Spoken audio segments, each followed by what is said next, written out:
Namaskar, Sat Shri Akal. Welcome to EduWeek on our Prachi Sachdev. In today's lecture, we will be discussing about forms of market. There are 5 forms of market. So, what are they?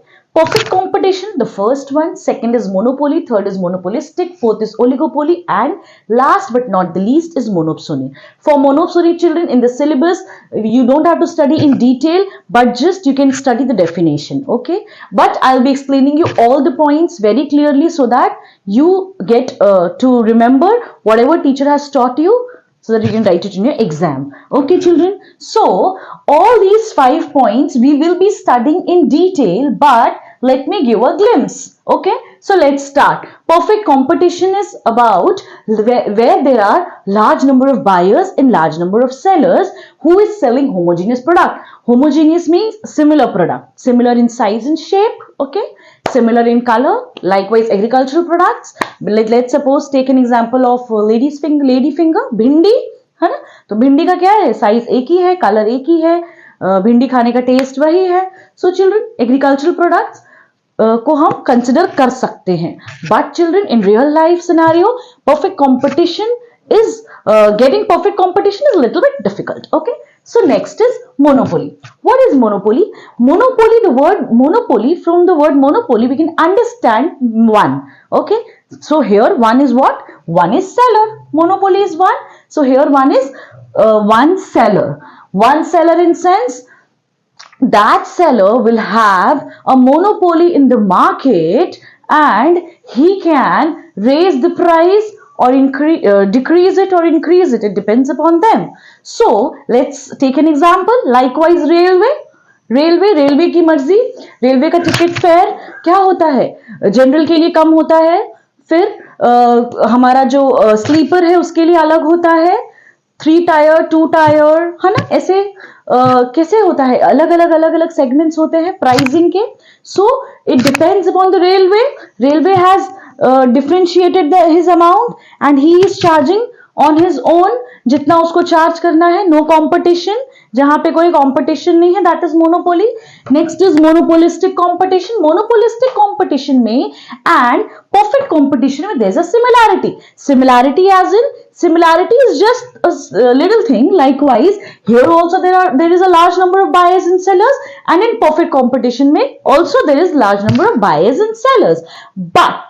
But here in perfect competition we are selling homogeneous product, likewise similar products. But here in monopolistic we are selling related products but not homogeneous.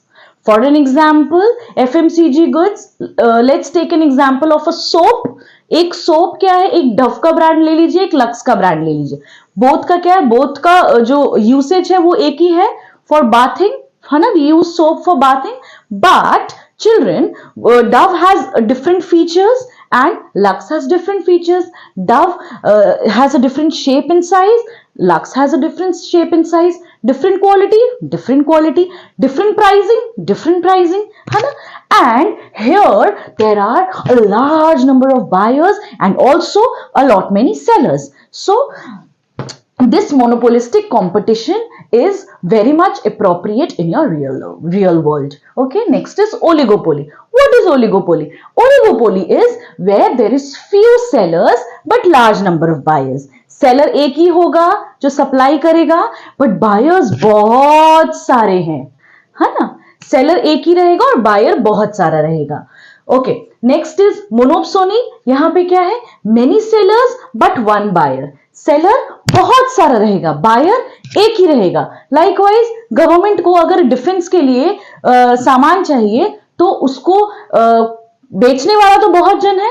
Defence के जो सामान के लिए जो production कर रहा है, there are many buyers, there are many producers.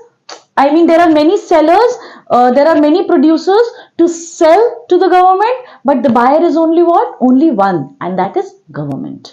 Okay, I hope थोड़ा बहुत जिस आपको क्लियर हुआ होगा. अब हम डिटेल में पढ़ते हैं. Let's start with perfect competition. Perfect competition का ग्लिम्स मैंने आपको ऑलरेडी दे दिया था, where there are large number of buyers and sellers and they sell homogeneous product. Okay, so let's take a bookish example. Bookish definition. It is a market structure where there are large number of producers producing a homogeneous product so that no individual firm can influence the price of the commodity. यहां पे आप producers producing की जगह पे हम sellers selling भी लिख सकते हैं, ठीक है। But see children, producers and क्या है हमारा keyword, large number of producers and homogeneous product. अगर ये दो कीवर्ड हमें याद रहता है चिल्ड्रन, तो हमारे लिए बहुत इजी होगा एग्जाम में लिखना, है ना, चीजों को आइडेंटिफाई करना।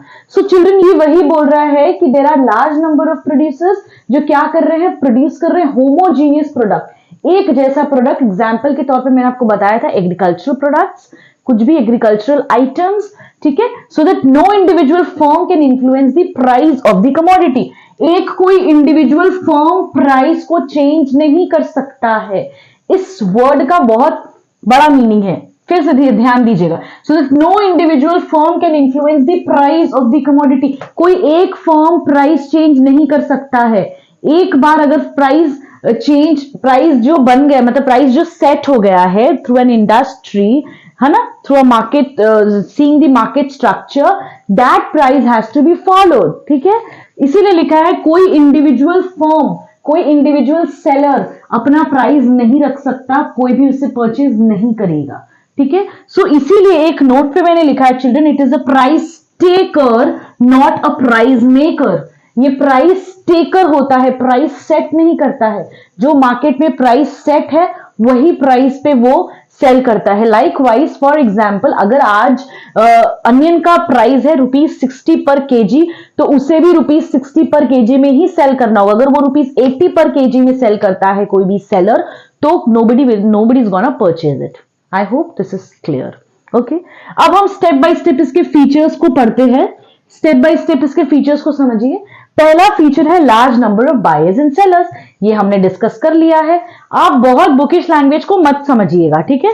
बहुत ज्यादा बुकिश लैंग्वेज अगर आप यू विल डू रट्टाफिकेशन, तो it will hamper your exam, अच्छे से नहीं होने वाला। फिर एग्जाम हॉल में जाके सब खत्म, ऑल आउट, है ना, ऐसा नहीं करना।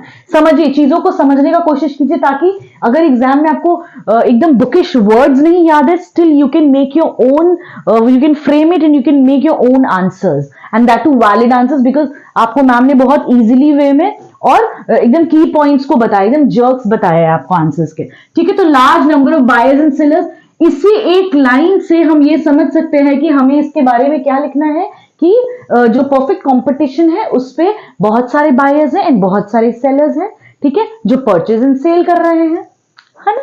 Next is homogeneous product. ये भी मैंने आपको बता दिया है। होमोजीनियस मतलब identical products, likewise same shape, same size, same colour, same taste, same price. So homogeneous product, तो हम ये लिख सकते हैं। ये सारा पॉइंट जो मैंने आपको बताया, that you can write. Next is freedom of entry and exit. N number of firm can enter into the market and N number of buyers can also purchase, है ना। कोई भी फिक्स नहीं है, एंट्री फ्रीडम है। कोई भी कभी भी मार्केट में सेलर या प्रोड्यूसर एंटर कर सकता है, सेल कर सकता है। उसको लग रहा है he is not getting any profits और he is entertaining some losses, he want to leave the market, it's better, he can leave it, it's fine. Okay, next is perfect mobility of resources. Perfect mobility of resources में children आप ध्यान से इस word को समझिएगा, perfect mobility of resources. Resources मतलब चीजें, factor of production, resources. तो जो हमारा फैक्टर ऑफ प्रोडक्शन है ये पूरी तरह से मोबाइल है, मतलब मोबिलिटी है इसमें, मतलब ही और शी और the factors it can be switched, वो स्विच कर सकता है। लाइकवाइज आज एक लैंड को मैंने यूज किया था एग्रीकल्चर प्रोडक्ट्स को सेल करने के लिए, बट क्योंकि I was suffering some losses, so I have decided to shift to FMCG goods. Now on that particular land I am selling FMCG goods, so my land has been used for some other purpose. Similarly with labor, today I am working with a brand named Adani and later I can work with Ambani's. Okay, so similarly children, Reliance, है ना, similarly children, जो factors है वो क्या है, mobile है. सो इस पे आपको एक केस बेस्ड क्वेश्चन भी मिल सकता है, आपको मल्टीपल चॉइस क्वेश्चन भी मिल सकता है. In only which case of perfect competition ये वाला फैक्टर है. Okay, next is perfect knowledge. Perfect knowledge में चिल्ड्रन बायर एंड सेलर दोनों को मार्केट के बारे में पूरी तरह से पता है, ओके, कि क्या प्राइस मार्केट में चल रहा है, कैसा क्या क्या प्रोडक्ट्स मार्केट में है, क्या क्या लाइकवाइज अगर एग्रीकल्चरल प्रोडक्ट्स को ही देखें तो सीजनेबल होते हैं, है ना, सीजनल होते हैं। हमें पता है कि विंटर सीजन में ये मिलेगा, समर सीजन में ये मिलेगा, है। तो मार्केट इसमें क्या है, जो हमारा बायर है एंड एज वेल एज हमारी जो सेलर्स है, इस पे परफेक्ट नॉलेज है, सबको नॉलेज बहुत अच्छे से। Next is no transportation cost.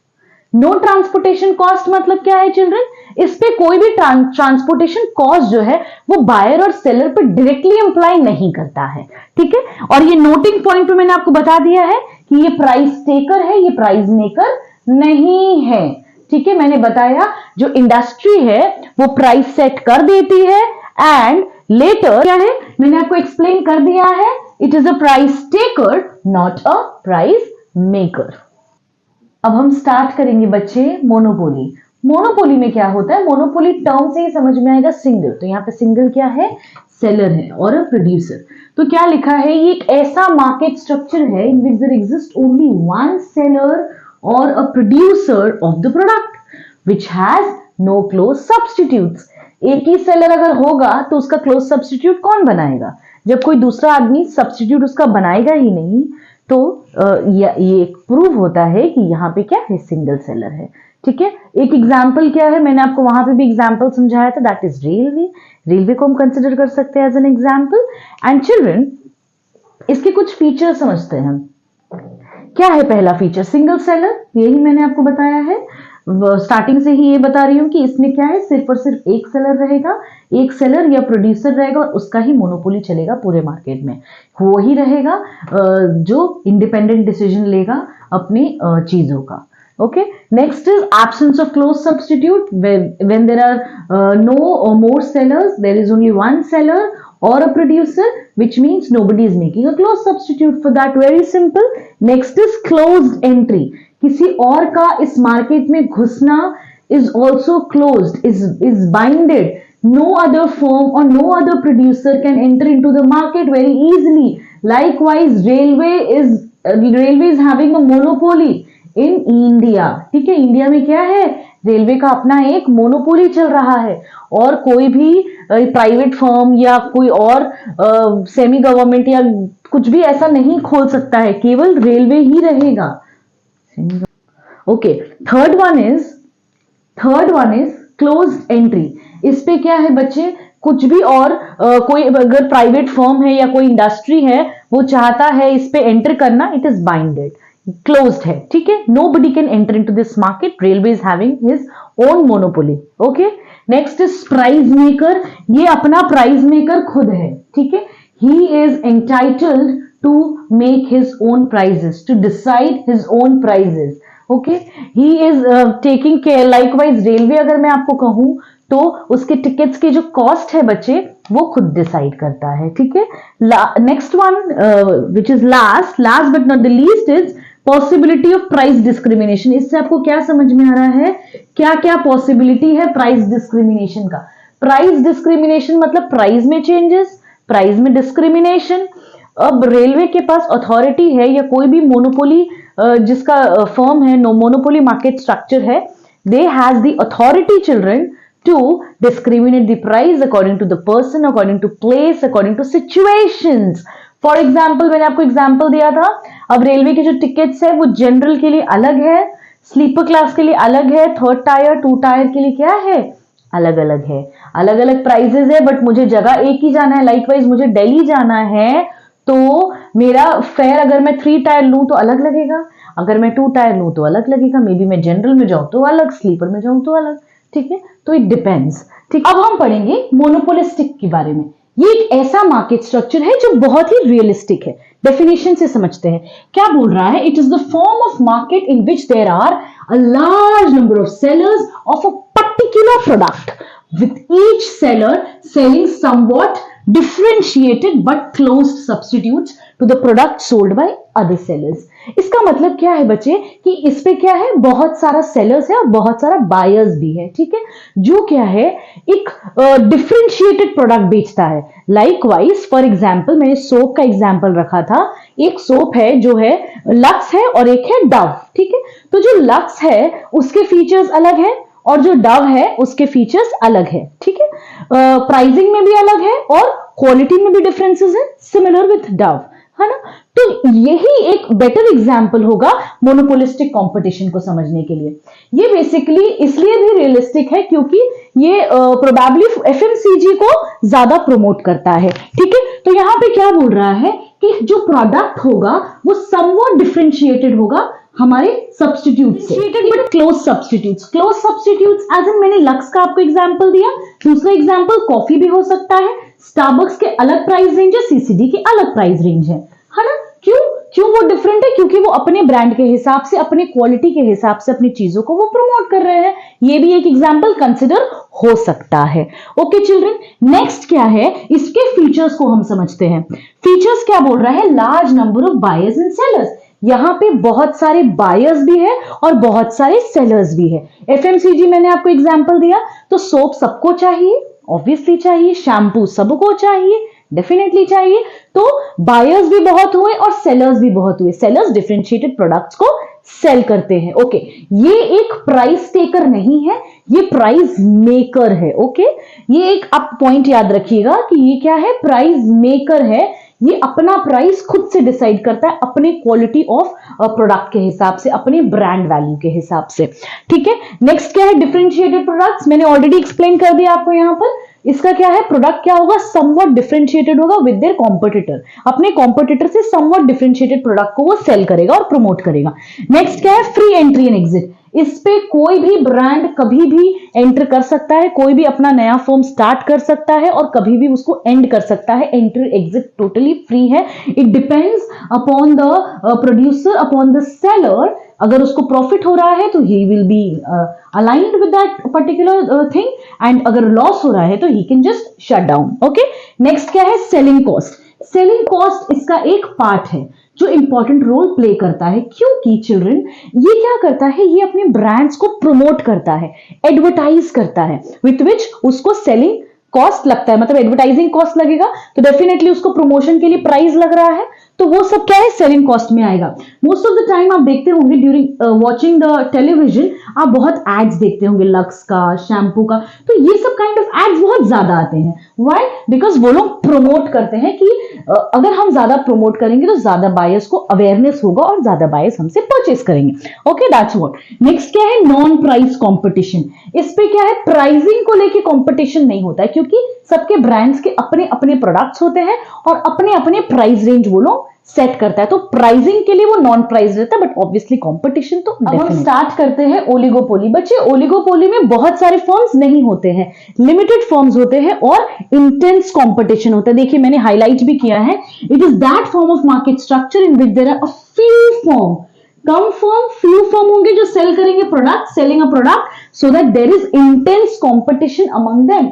बहुत ही इंटेंस कंपटीशन होगा दोनों में, जो एकदम राइवल वाला फॉर्म होगा, ठीक है। दोनों में एकदम राइवलरी कंपटीशन होगा। अगर एक ने कोई चेंजेस किया तो वो दूसरा भी रिएक्ट करेगा, एक ने प्राइस बढ़ाया तो दूसरे ने भी रिएक्ट किया, ऐसा, ठीक है चिल्ड्रन। अभी क्या है चिल्ड्रन, फॉर एग्जाम्पल अगर हम कोक और पेप्सी का एग्जाम्पल ले सकते हैं, है ना। कोक पेप्सी एक राइवल फॉर्म है और ये एक समझ लीजिए एक बिग शार्क है अपने बिजनेस में, अपने फील्ड में, ठीक है।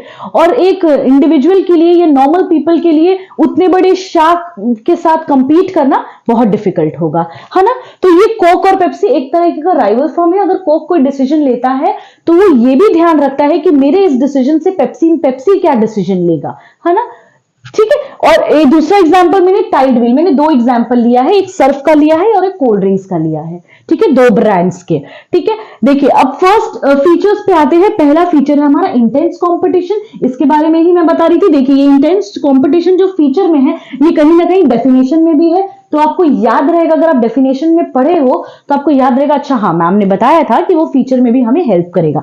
तो इंटेंस कंपटीशन रहेगा पेप्सी में और कोक में, ठीक है। यहां पे क्या है, क्योंकि small number of big firms है और ये small number of big firms में हाई कंपटीशन है, ठीक है। ओके, नेक्स्ट इज इंटरडिपेंडेंस, दोनों आपस में इंटरडिपेंडेंट है ना।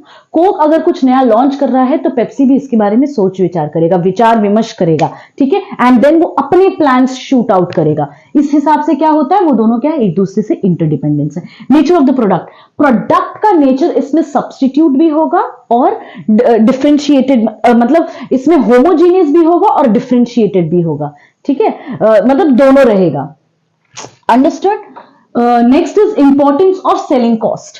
सेलिंग कॉस्ट इंपॉर्टेंस क्या है, इस पे क्या है बच्चे, ये जो कोक और पेप्सी है ये बहुत ज्यादा इंपॉर्टेंट रोल, मतलब इंपॉर्टेंट इसको ट्रीट करते हैं एज अ एडवर्टीजमेंट, ठीक है। वो अपने सेलिंग कॉस्ट जो है वो एडवर्टीजमेंट में, प्रमोशन में बहुत ज्यादा बेयर करते हैं, ताकि वो अपनी जो राइवल फर्म है उससे ज्यादा अपना सेल कर सके, अपने प्रॉफिट्स को वो अर्न कर सके। Next is barrier to entry, सबके लिए एंटर करना ये थोड़ा मुश्किल है, मैंने आपको पहले भी बताया। देखिए मैंने लिखा है specially small number of big firms, एक शार्क की तरह ये लोग वर्क करते हैं, तो किसी के लिए भी, एक इंडिविजुअल के लिए या नॉर्मल पीपल के लिए उस पोजीशन तक में जाना बहुत ही डिफिकल्ट है। तो काइंड ऑफ आप समझ सकते हैं कि बैरियर टू एंट्री है ना, वो लोग टिकने ही नहीं देगा basically. Next is indeterminate demand curve of an oligopolist. ये क्या है, ये बेसिकली इसमें क्या होता है, जैसे नॉर्मल मोनोपोलिस्टिक हो गया, परफेक्ट हो गया, मोनोपोली में क्या होता है, डेफिनाइट डिमांड कर्व होता है, क्योंकि दे डोंट बॉदर उसका राइवल फर्म कैसे रिएक्ट करेगा। वो लोग अपने प्रोडक्ट के हिसाब से, अपनी प्राइसिंग के हिसाब से, अपने प्रोडक्ट के हिसाब से, अपने क्वालिटी के हिसाब से और मार्केट के हिसाब से प्राइस डिसाइड करते हैं। बट यहां पे क्या है, एकदम इनडिटर्मिनेंट है, ओलिगोपोली मार्केट स्ट्रक्चर में एकदम इनडिटर्मिनेंट रहता है डिमांड कर्व, ठीक है। इस पे क्या होता है बच्चे, अगर प्राइस एक जन कम कर रहा है, ये सोच रहा है कि अगर मैं प्राइस कम कर रहा हूं तो वो ये भी सोचेगा एट द सेम टाइम कि मेरा राइवल फर्म इसको कैसे रिएक्ट करेगा और वो क्या शूट करेगा। इसके वजह से इसका जो डिमांड कर्व है ये डेफिनाइट नहीं हो पाता है। आई होप ये पॉइंट आपको बहुत अच्छे से क्लियर होगा, क्योंकि ये वाला जो पॉइंट है चिल्ड्रन, इससे आपको MCQ based, case based questions बहुत आएंगे। Okay, but not the least, monopoly. Monopoly market structure क्या है बच्चे, इस पे क्या है, सिर्फ केवल एक बायर रहेगा और बहुत सारे seller. Okay, before starting children, ये आपके सिलेबस में सिर्फ मीनिंग है, तो केवल मीनिंग पढ़ना है, फीचर्स नहीं है। सिलेबस में जब है ही नहीं तो पढ़ना भी नहीं है। फाइन, तो क्या बोल रहा है, it is a situation where there is a single buyer of the product who is not in competition with other buyers. कोई अदर बायर कोई है ही नहीं, कोई और खरीदेगा ही नहीं, तो कोई कंपटीशन भी नहीं है ना बायर्स में, बट सेलर्स में है। Okay, for the product which it purchased and in which the entry into the market of other buyer is impossible। याद रखिएगा, is what is impossible, दूसरा बायर हो ही नहीं सकता। फॉर एग्जाम्पल सेंट्रल गवर्नमेंट, जो हमारा सेंट्रल गवर्नमेंट है, he is a sole buyer for domestic defence manufacturing. Okay, so I hope that आपको ये वीडियो समझ में आया होगा, ये टॉपिक क्लियर हुआ होगा फॉर्म्स ऑफ मार्केट का। आई नो ये थोड़ा लंबा चला गया है, विच इज फाइन। आपको बेसिक टॉपिक क्लियर करना is most important rather than time. थोड़ा टाइम आप इन्वेस्ट कीजिए ताकि आपके बोर्ड्स के रिजल्ट अच्छे हो। Okay, if you like it please like कीजिए, सब्सक्राइब कीजिए, कमेंट कीजिए और अपने फ्रेंड्स के साथ शेयर कीजिए, उनको भी आप हेल्प कीजिए एंड मुझे मोटिवेट। Thank you.